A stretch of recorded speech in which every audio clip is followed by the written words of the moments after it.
الشيخ أحمد الجوهري يوجه نداء صريح وواضح.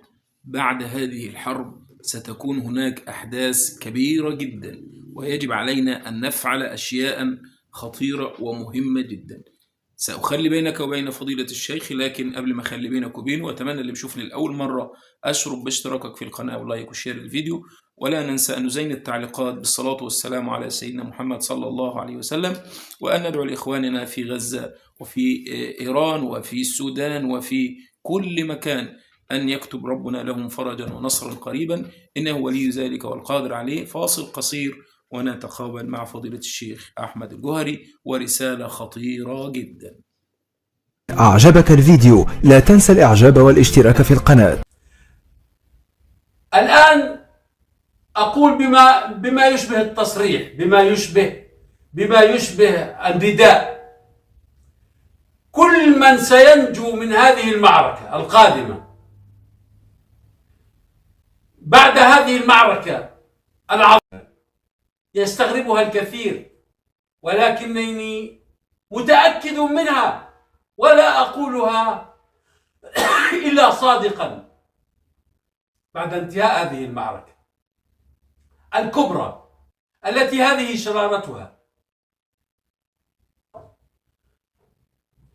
شرارتها فقط، وستمتد كما قلت لحضراتكم، ستمتد لتطال جميع الأرض.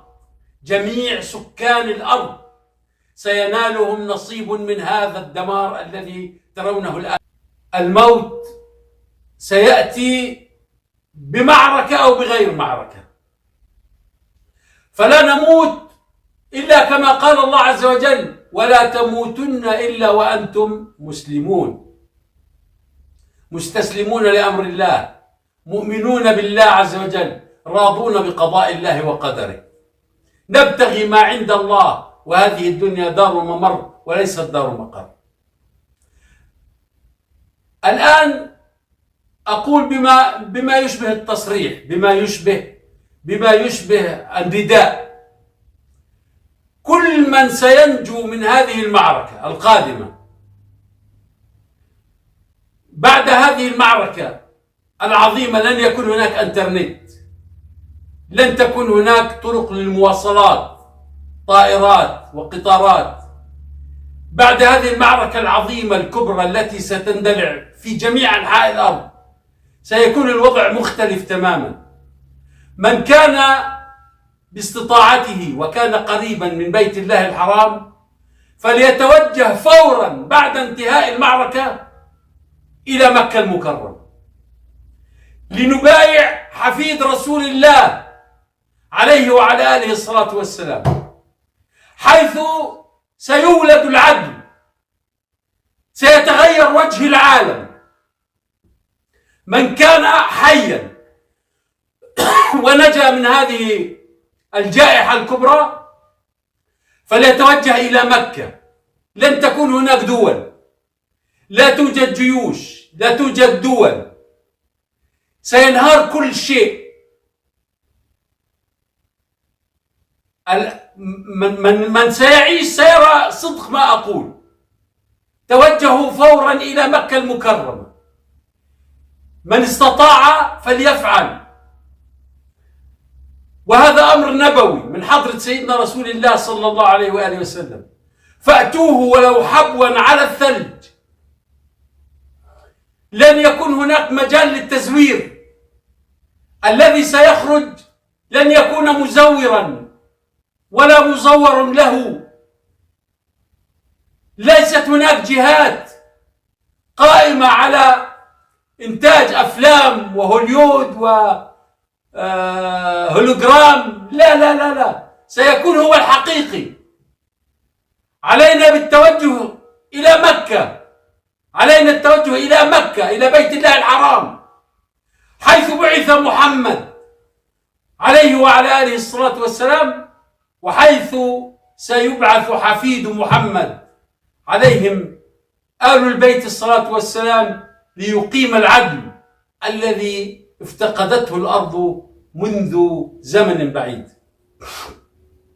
الإمام المهدي قلت لحضراتكم سابقا وانتقدني الكثير من الناس عندما قلت بأنه شديد البطش على الظالمين.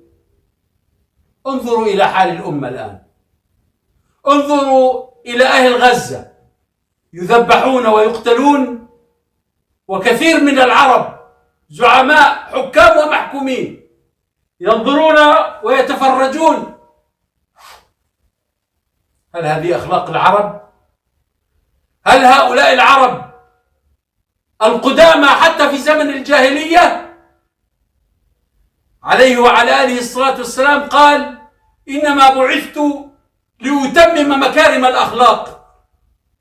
كانت عند العرب في الجاهلية أخلاق، هذه الأخلاق الآن ليست موجودة. الإمام القادم، القائد القادم سيكون شديد البطش، لأن هؤلاء النوعية، لأن هذه النوعية من الناس لا ينبغي أن يحكمها رؤوف رحيم. سيكون شديد البطش يسوق الناس بعصا من حديد.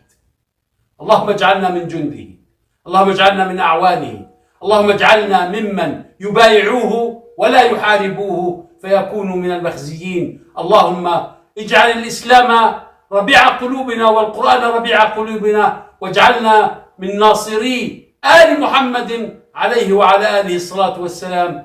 السلام عليكم ورحمة الله وبركاته. تحياتي، أنا رفيق لولا. اللي بيشوفني لأول مرة بشرف باشتراكك في القناة ولايك وشير للفيديو.